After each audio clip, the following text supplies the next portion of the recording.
Welcome to Crisis in Perception, where we examine the systems shaping our world one book at a time. It's great to be here.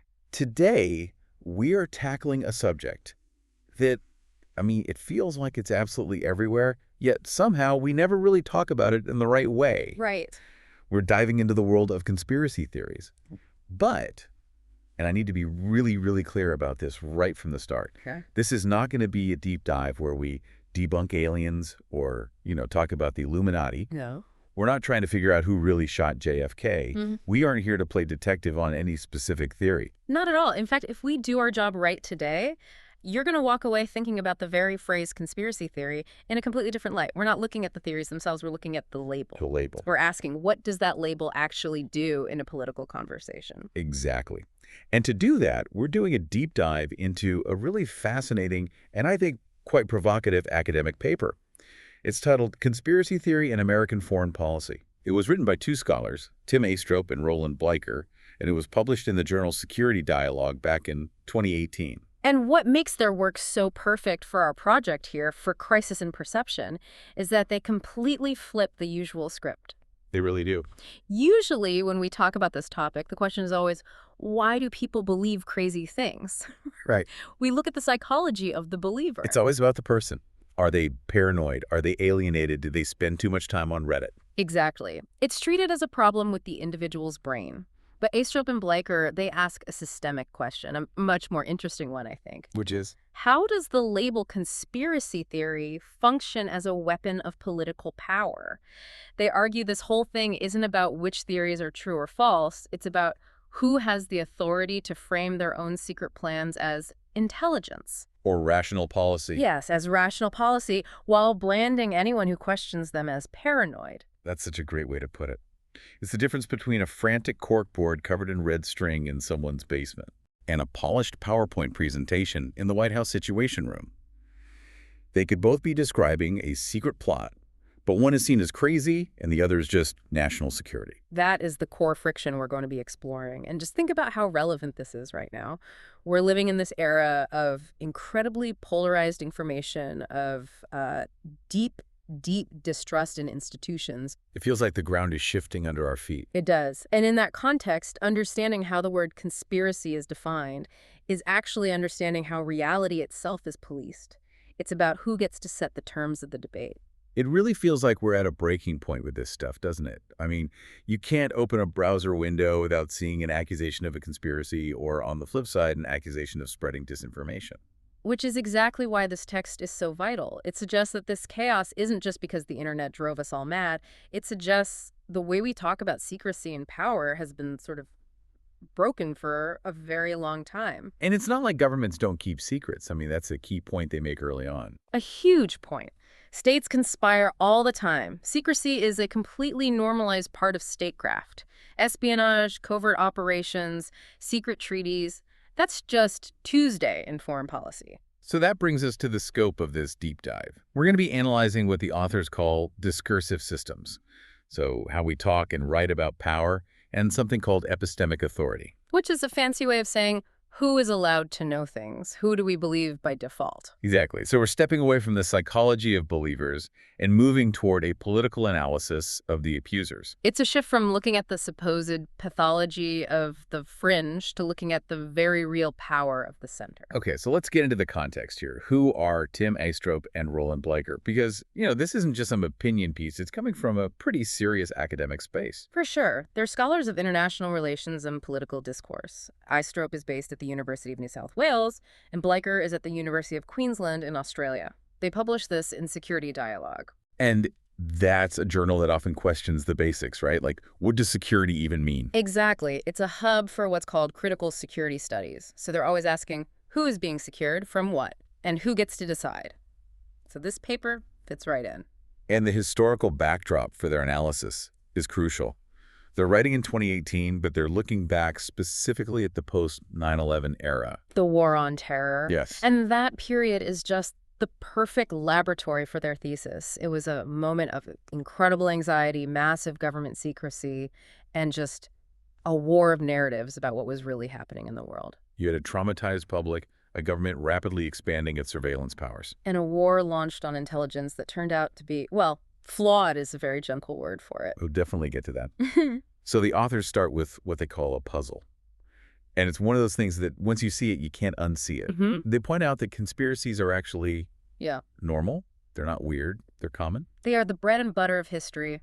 It's how things get done. I mean, they start by quoting Machiavelli from the 16th century. Yes, Niccolo Machiavelli. He was writing about how to hold on to power, and he observed that conspiracies are often the most effective way to bring down emperors, because open warfare is just too risky and difficult. So if you want to change a regime, you don't just march up to the castle gate and knock. No, you plot in the shadows, you find allies, you make secret plans. I mean, if you just scan through history, it is absolutely defined by secret plots. You've got coup d'etat. Napoleon in 1799 is a classic example, but also modern coups, in Turkey or across Latin America. These are literally groups of people secretly planning to overthrow a government. That is the dictionary definition of a conspiracy. Or look at the Cold War. The entire second half of the 20th century was this superpower standoff that wasn't fought on open battlefields for the most part. It was fought in the shadows. Spycraft, proxy wars, infiltration. All of it. Mhm. Agents infiltrating governments, living under assumed identities for decades. The CIA overthrowing Prime Minister Mossadegh in Iran in 1953 because he wanted to nationalize their oil. That was a conspiracy. It was planned in secret by the CIA and MI6. And the authors bring up the Sykes-Picot Agreement. That's another powerful example. It's a perfect one. A secret treaty between Britain and France during World War I to just carve up the Middle East between them. They were literally drawing lines on a map with a ruler, all while telling the Arab leaders they were fighting for their own freedom and independence. That's about as conspiratorial as it gets. It is. So here's the tension. This is the central puzzle the authors are trying to solve. If conspiracies are the engine of history, if they're how power so often operates, why is the term conspiracy theory treated as a synonym for delusion? It's a linguistic trap. If I say, I think there's a conspiracy afoot, people immediately hear, I think the moon is made of cheese. Right. But if I say the CIA is conducting a covert operation in that country, people just nod and say, well, yeah, that's just foreign policy. And that gets us right to their central thesis. Aistrope and Bleicher argue that modern foreign policy actually relies on what they call authorized conspiracies. Authorized conspiracies. The state needs to engage in covert ops, secret intelligence gathering, backroom deals. It's part of the job. But they frame all of these activities as rational, as necessary, as strategic. But at the very same time, the state has to delegitimize any dissent or skepticism about its own actions.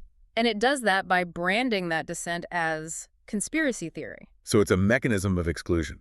It moves the debate away from the facts. It stops being about, is this true? And it becomes about, is this person crazy? Exactly. It protects the state's monopoly on secrecy. They get to have secrets. You don't get to talk about them. Okay, let's unpack this mechanism, because the authors don't just jump straight to 9/11. They really set the stage by looking at how our Western culture really has traditionally thought about this stuff. They lay out 3 different ways of seeing it. And this is where we have to get a little theoretical, but it's important you stick with us, because it explains pretty much everything about how we argue on the internet today. Yeah, this part is key. To understand their argument, which is pretty radical, you first have to understand what the default setting is in our culture. When you see someone rambling about the deep state on social media, what's your first conditioned reaction? You roll your eyes. You feel a bit of pity, maybe. You assume they've gone down some rabbit hole. You basically treat them like they're sick. Exactly, you diagnose them. And the authors trace that very reflex back to a single, incredibly influential essay written way back in 1964. It's a text that casts this long shadow over everything we're discussing today. Richard Hofstadter's The Paranoid Style in American Politics. I feel like I hear that title all the time, usually when a pundit is trying to explain why a certain group of voters is acting irrationally. But what was Hofstadter actually arguing? It's almost impossible to overstate how influential this essay was. Hofstadter wasn't just writing about politics. He was trying to write about the psychology of the American mind. And you have to remember the context. It's 1964. Barry Goldwater is running for president on a very conservative platform. The John Birch Society is gaining steam, claiming that President Eisenhower was a secret communist agent. Which sounds absolutely absurd on his face. Yeah. Eisenhower was the 5-star general who led the Allies in Europe. But it feels weirdly similar to the kind of discourse we see today, where political opponents are just casually accused of being secret agents or traitors. It is identical in its structure. And Hofstadter looked at this and said, this isn't just a political disagreement. There's something else going on here. This is a pathology. Like that. And he coined the term the paranoid style. He argued that people who think this way aren't actually debating facts or policy. They're projecting their own inner demons and anxieties onto the world. I want to just zero in on that word, pathology, because that's a medical term. If I have a pathology, I need a doctor. I don't need a debate opponent. Precisely. And that is the double-edged sword of Hofstadter's legacy. On one hand, he was a brilliant observer. He described the symptoms perfectly. The heated exaggeration, the feeling that history is a conspiracy, the sense that the world is being stolen from you by a vast evil network. And he linked it to something he called status anxiety. Yeah. What did he mean by that? Status anxiety is the fear that your group, your social class, your race, your religion is losing its place in the historical pecking order. Hofstadter argued that conspiracy theorists are usually people who feel displaced. Maybe the economy is changing or the culture is shifting around them and they feel powerless. So to regain a sense of control, they invent a narrative. They invent a narrative where a demonic other, the Illuminati, the Freemasons, today it might be the globalists, is secretly pulling all the strings. It makes the world make sense again. It's not chaos, it's a plot. So it's a kind of psychological coping mechanism. It's a psychological defense, yes. But here's the problem, and this is where our authors, Aistrope and Blaker, really start to push back. If you fully accept Hofstadter's view, you are essentially saying that any structural questioning of power could be a mental illness. It delegitimizes the grievance before it's even heard. Yeah. If I say, I think the big banks are colluding against the working class, Hofstadter's framework encourages you to ask, why is he so anxious? Rather than, okay, let's look at the evidence. Are the banks colluding? Boom. That's it right there. It shifts the entire focus from the claim to the claimant. It psychologizes what should be a political debate. And Aistrope and Blaker argue that this was incredibly convenient for the political establishment. Of course. If you can just label your critics as paranoid, you never actually have to answer their difficult questions about your policies. You just dismiss them as unwell. Okay, but to play devil's advocate here for a second, some people are paranoid. Some beliefs are delusional. People really do think the earth is flat or that lizard people run the government. Isn't Hofstadter right about them? He's certainly right about the style of thinking in those extreme cases. The problem isn't his description of the style. The danger is how the paranoid label gets applied as a broad medical diagnosis to all forms of political dissent. It becomes a catch-all. The line gets blurry. The line gets very blurry, and crucially, the people in power are the ones who get to draw that line. Okay, that makes perfect sense. Okay. So that's the first perspective, the dominant one, really. Then the authors move to a second perspective, which they say is a bit more sympathetic. They call this conspiracy culture. Right. This draws on thinkers like Frederick Jameson and Mark Fenster. And this view is a little more, let's say, literary or sociological. How so? It emerged as society got way more complex in the late 20th century. You've got globalization, multinational corporations that are more powerful than some countries, digital finance moving billions of dollars in a nanosecond. Jameson had a great term for this. He called it an impossible totality. An impossible totality. I like that. It just means the world system has become so vast and complex that no single person can possibly understand how it all works. You can't see the whole machine from where you're standing. So a conspiracy theory, in this view, is just an attempt to make sense of the chaos. It's like trying to draw a map of the world on a napkin because you don't have a satellite view. That's a perfect analogy. Jameson called it a form of cognitive mapping. It's an attempt to chart the unchartable. It simplifies the complexity. So instead of vague, impersonal market forces caused my factory to close, which is abstract and hard to fight. It becomes the elites in Davos conspired to close my factory. Exactly. It gives the problem a name and a face. It maps a confusing world. And someone like Mark Fenster argues that this deep suspicion is actually kind of central to democracy. The fear of secret power is what's supposed to keep us vigilant. So this view is less, these people are crazy, and much more, these people are trying to understand a crazy world. It's a bit more charitable. It is. It's more sympathetic. But, and this is the key pivot for Aistrope and Blaker, even this conspiracy culture view still focuses on the psychology of the believer. It's still asking, why do they need this map?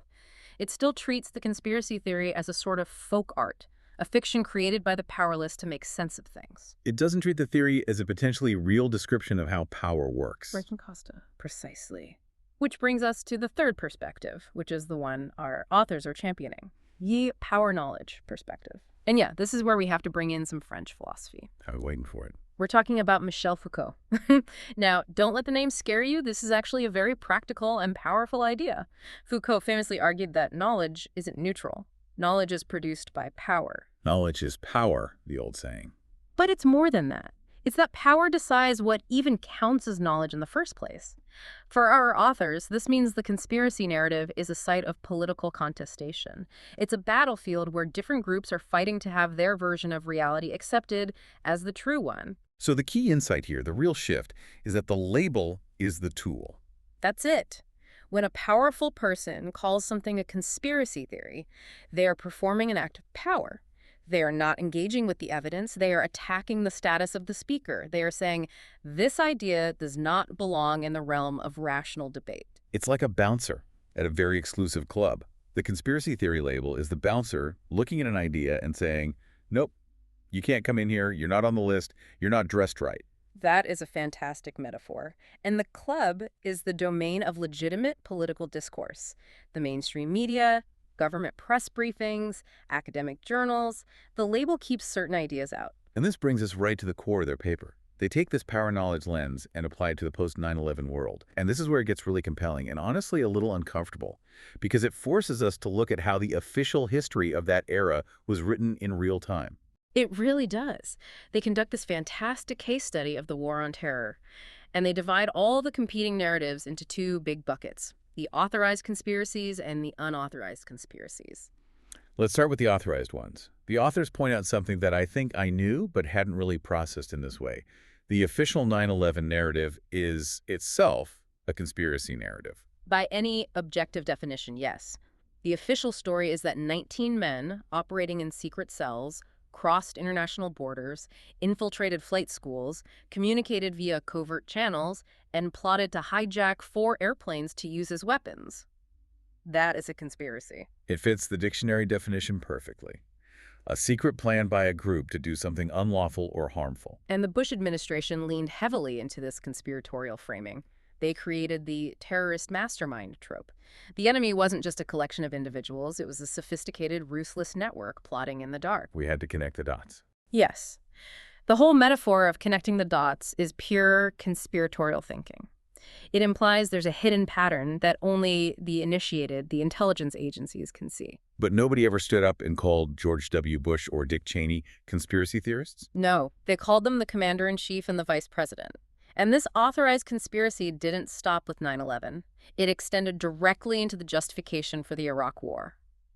This is probably the clearest example in modern history of an authorized conspiracy. Oh, the weapons of mass destruction. The WMDs. The Bush administration put forward a whole series of claims about secret plots. They claimed Saddam Hussein had a secret, active stockpile of chemical and biological weapons.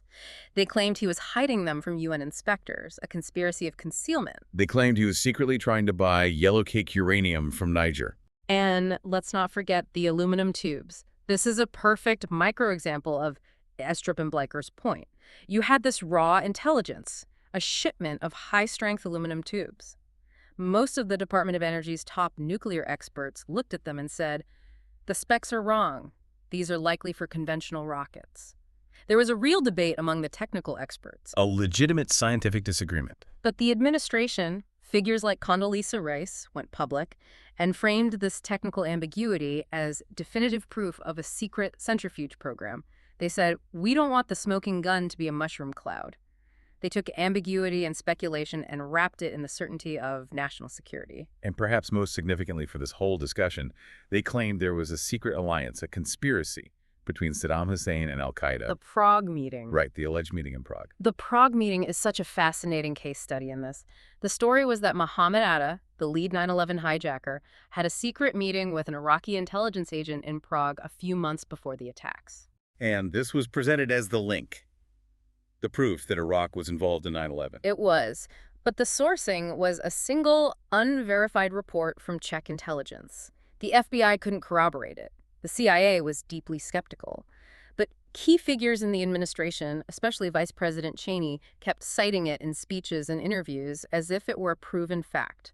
They built this entire narrative of a massive secret alliance between a secular Baptist dictator and a religious fundamentalist group that were, in reality, ideological enemies. So let's look at this through their systemic lens. You have a series of claims about secret, illegal plots. They were highly speculative. They were based on connecting dots that didn't necessarily fit, on cherry-picking intelligence. And as the authors point out, referencing later investigations like the Chilcot Inquiry in the UK, almost all of them turned out to be false.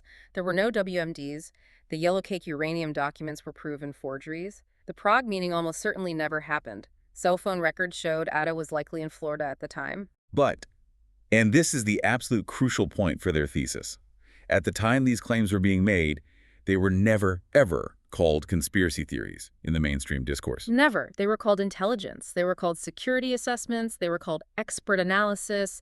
They were treated as rational, serious, and sober. They were presented at the United Nations Security Council by the Secretary of State, Colin Powell. I remember watching that presentation. He held up that little vial of what was supposed to represent anthrax. He had satellite photos of trucks. It was pure theater. It was high production value theater. And that's the point. The format of the information, the institutional letterhead, the suit and tie, the flag in the background, the authority of the speaker, it laundered the conspiracy into fact. Because it came from the state, it was granted this assumption of being the product of rigorous, objective analysis, not paranoid speculation. So that's the authorized conspiracy. It's a conspiracy theory that wears a suit and has a security clearance. Now let's flip the coin and look at what the authors call the unauthorized conspiracies. This is where they analyze how the West, in particularly the U.S., reacted to skepticism coming from the Arab and Muslim world. Right. So after 9/11, there was, understandably, significant skepticism in the Middle East about the official U.S. narrative. There were doubts about bin Laden's actual role or questions about who really benefited from the attacks. There was a widespread belief that the U.S. might be using the attacks as a pretext. A pretext to invade the Middle East and secure its geopolitical interests, which is not an unreasonable hypothesis given the history of the region. And the authors look at how prominent U.S. commentators responded to this skepticism. They focus on two real heavy hitters, Thomas Friedman of the New York Times, A three-time Pulitzer Prize winner, and Michael Scott Doran, who was writing for the extremely influential journal Foreign Affairs. So these are not fringe bloggers. These are the absolute gatekeepers of what is considered reasonable opinion in American foreign policy. they're the ones who decide what the smart take is. Let's start with Thomas Friedman. The authors cite a couple of his op-eds from 2002. One was titled, "Run, Osama, Run," and another was called "The Wall of Ideas."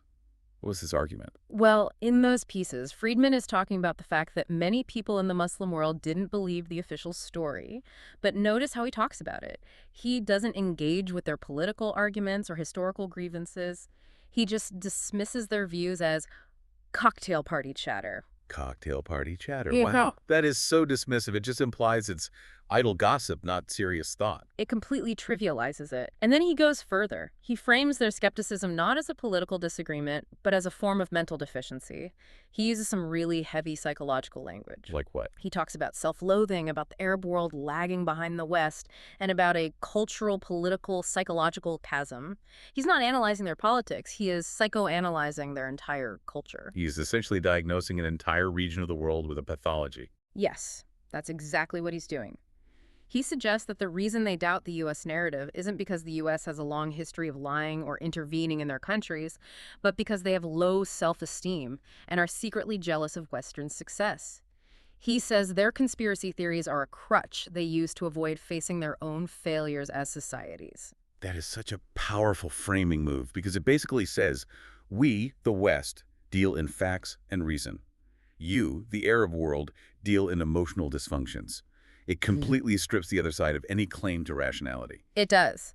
Then you have Michael Scott Doran. He wrote a very famous article at the time called Somebody Else's Civil War. And he did something similar, equating secular political analysis in the Arab world with a kind of religious paranoia. One specific thing the authors mention is how Doran dismissed their references to broken promises. Right. Arab commentators would often point to history, like the Sykes-Picot Agreement we mentioned earlier, and say, look, the West has a long and documented history of conspiring to divide and control us. This new war on terror looks like more of the same. A perfectly logical, historically grounded argument. You'd think so. But Doran framed this kind of historical reasoning as unmasked fantasies. He treated their historical memory as if it were a delusion. He basically said, why are you bringing up old stuff that's not relevant? But it was more than that. He implied that the very act of seeing a pattern of Western intervention was proof of a paranoid style.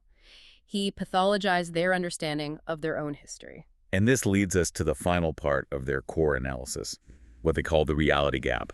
Because, as you just hinted, the irony here is it's incredibly thick. It is profound, because Aistrope and Bleicher point out that many of the so-called paranoid grievances coming from the Arab world were, in fact, factually grounded in documented history. Let's just list a few of them again, just to ground this.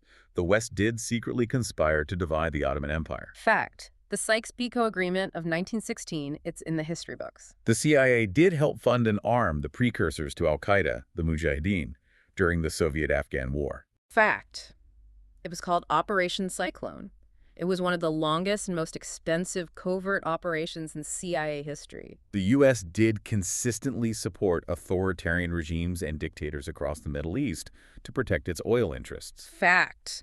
We propped up the Shah of Iran, the Saudi royal family, Hosni Mubarak in Egypt. This is just standard U.S. foreign policy for decades. So when a person sitting in Cairo or Amman says, I have a theory that the U.S. is conspiring to control our region for its own benefit, they are not hallucinating. They are reading a history book. They are looking at the events of their own lifetime. Exactly. They have receipts. But by labeling the discussion of these historical facts as conspiracy theory, the valid political critique, which is a critique of U.S. imperialism and intervention, gets completely erased. And it's replaced with a diagnosis: Muslim paranoia. It's a discursive magic trick. You take a legitimate political challenge, we don't trust you because you've overthrown our governments before, and you wave a wand and turn it into a psychological symptom. They don't trust us because they're irrational and hate our freedom. And once you've labeled them as irrational, you don't have to answer their questions anymore. You don't have to debate the merits of your foreign policy. You just have to manage their psychology. The label acts as a silencer. It collapses a complex geopolitical debate into a simple case of pathology. It basically says, shh, the adults are talking. And the ultimate irony is that the adults, in this case, were the ones who were demonstrably wrong about the WMDs. That's the kicker. That is the profound, gaping reality gap at the heart of their analysis. This is a lot to take in. I think it would help to visualize this. In these deep dives, we always try to do a systems map. So if we were to actually draw this on a whiteboard, what does this epistemic system, this system of knowledge and power look like, according to the authors? Okay, let's draw the map. At the very top, you have what you could call the commanding heights. These are the state institutions and the intelligence agencies. The White House, the Pentagon, the CIA, the NSA. And their key resource is classified information. Right. They have what the authors call the sedimentary authority of the state. I love that term. Think of sediment, like layers of rock built up over centuries. It's heavy, it's established, it feels permanent. They have the official seal. They can assert things without showing all the proof because, sorry, it's classified. Okay, so that's the top layer. Then below them, or maybe alongside them, you have what you call the interpretive community. Exactly. The mainstream media and the designated experts. The gatekeepers like Friedman and Doran, their job in this system is to police the boundaries of what counts as reasonable thought. They're the ones who decide what gets a front-page story in the New York Times and what gets relegated to the fringe internet forums. They translate the state's intel into what we call news. And then at the bottom, you have the marginalized publics. The other, in this case study, it's the Arab Muslim world, or it could be domestic dissenters. The key thing is they lack the institutional letterhead. They don't have a presidential seal or a byline in foreign affairs. Their knowledge doesn't have the same authority. Now let's talk about the incentives that make this system run. Why does it work this way? Why did the media, for example, buy the WMD story so easily, but dismiss the skeptics so forcefully? Well, for the state, the incentive is clear: legitimacy. If they can successfully frame their secret plans as rational policy, they get the legitimacy to go to war. They can maintain that simple, powerful good versus evil binary, and they get to avoid accountability for their past covert actions. And for the experts, the media gatekeepers, what's in it for them? It's about maintaining status, maintaining access, maintaining their own position as the rational voice of reason. If you're a journalist and you start giving serious credence to the conspiracy theories, you risk looking like you've lost your objectivity. You might lose your sources inside the government. You risk your own status as a serious person. So it's safer to be wrong with a powerful crowd than to be right all by yourself on the margins. It is much, much safer. So they police that line vigorously to show everyone that they are on the side of reason and order. And this creates a feedback loop, doesn't it? A self-reinforcing cycle. A vicious one. The state hides its actions. That's secrecy. The public, knowing from history that the state hides its actions, starts to speculate. That's distrust. The state then points at the public speculation and says, look how paranoid they are. That's dismissal, which in turn justifies even further secrecy to protect national security from this irrational and untrustworthy mob. Secrecy breeds distrust, which is then used to justify more secrecy. And the catch-22, the real trap for any critic, is that because the key evidence is classified, you can never prove you aren't paranoid. Right. The absence of evidence is weaponized against the critic. If you say, I suspect the CIA is doing X, and the government says, prove it, you can't, because it's a covert operation. So they turn around and say, see, no proof. You're just another conspiracy theorist. It's a perfect closed loop. It's an epistemic trap. It is. It's a system that ensures the powerful almost always hold the high ground of reason, even when, as with the Iraq War, they are factually, catastrophically wrong. So we've looked in detail at the post-9/11 case study, but we're recording this in a very different information environment. How do we take this analysis from 2018 and apply it to the present day? Because the term conspiracy theory is thrown around even more now than it was in 2002. I would argue this analysis is more urgent now than when it was written. We are living in an age of intense global information warfare. The battle isn't just over facts anymore. It is over who is sane and who is a theorist, who is credible and who is not. You see this with everything: elections, public health crises, foreign conflicts. The terms misinformation, disinformation, and conspiracy theory are often used interchangeably as weapons. And if we apply Aistrope and Blaker's framework, we should be asking the same question. How is the label being used? When a government official or a media outlet calls a certain report Russian disinformation or a baseless conspiracy, are they actually engaging with the content of the report? Or are they just policing the status of the source to shut down the conversation? It also helps explain the total systemic collapse of trust we're seeing. It absolutely does. The widespread public distrust in institutions, in foreign policy, in the media, it isn't just some form of mass madness or internet poisoning. It's a perfectly rational reaction to the documented history of authorized conspiracies that turned out to be false. People remember the WMDs. And they remember things like the NSA spying revelation. That's a perfect example. For years, the idea that the U.S. government was secretly collecting data on all of its citizens' phone calls and internet activity was considered a paranoid conspiracy theory. Right up until Edward Snowden proved it was true. And then, overnight, it wasn't a conspiracy theory anymore. It was a front-page story in The Guardian. The difference between a conspiracy theory and a news story is often just a well-placed leak. Or time. Sometimes you just have to wait 20 or 30 years for the documents to be declassified. But Aistrope and Blaker show us that the label conspiracy theory functions as a silencer in the present. It stops the debate now. Instead of looking at evidence, it forces us to look at the psychology of the speaker. Why do they hate us? Or why are they so angry? Becomes a more important question than, what did we actually do? It shifts our gaze inward towards the psychology of the dissenter instead of outward at the actions of the powerful system. And in a democracy, that is an incredibly dangerous move. Because if all valid skepticism is automatically branded as paranoia, then the state has no effective checks on its power. We lose the fundamental ability to hold the commanding heights accountable for their actions. This connects so directly to the core themes of our whole project, crisis in perception. It really does. It's almost a perfect case study for it. We're always talking about governing perception. This text shows that the apparatus of national security is, at its core, a perception governing machine. It has the power to decide what counts as a legitimate threat and what counts as a fringe delusion. And it highlights that authority defines reality. The only real difference between an intelligence assessment on WMDs and a conspiracy theory about WMDs was the institutional letterhead it was printed on. Think about that concept of epistemic authority again. It's like having a credit score for truth. If you're the director of the CIA, your truth score starts at 900. If you're a random blogger, your score is 0. They could say the exact same sentence, but one is treated as policy analysis and the other is treated as paranoia. And that explains what we call resistance to structure. We often ask, why is it so hard to challenge these powerful narratives? Well, it's because the system is designed to strip the challenger of their epistemic standing, their credibility, the very moment they raise the challenge. And what's so sobering is that even when the official conspiracy is debunked, conclusively, like with the lack of WMDs in Iraq, the power dynamic often remains completely intact. That's the most chilling part of it all. The authorized conspiracy was proven false. The war was launched on a false pretext. But the structure of authority didn't really change. The same experts who got it wrong are still on TV. The same institutions are still writing the intelligence reports. The system is incredibly resilient because it controls the rules of the game, not just the individual facts. So, to summarize where we've used this text to look at how the sausage of truth gets made in the world of foreign policy. We've learned that conspiracy is a perfectly normal, everyday part of statecraft, but it's a forbidden, pathologized part of public discourse. We've seen that knowledge is not just a collection of facts, it's a status. And power is the ability to describe your own secret plans as policy, while describing your enemy's observation of those plans as paranoia. And that legitimacy is profoundly asymmetric.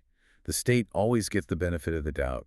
The citizen, the skeptic, gets the diagnosis of paranoia. I think I'd want to leave our listener with one final thought to mull over. The next time you're reading the news or scrolling online and you see the label conspiracy theory applied to a geopolitical claim, pause for just a second. Ask yourself a question based on this deep dive. Are we being encouraged to dismiss the evidence here, or are we just being encouraged to police the status of the speaker?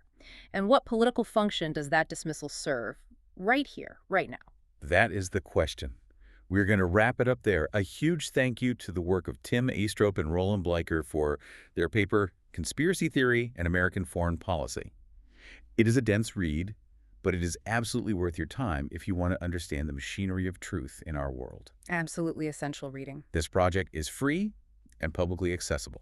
If you'd like to support the time, tools, and research behind crisis and perception, you can become a supporter on Patreon. For a shorter visual overview of this topic, see the mini explainer linked in the description. If you enjoy this kind of systems-level analysis, please like, subscribe, and comment with books or topics you'd like us to explore next. Thanks for listening.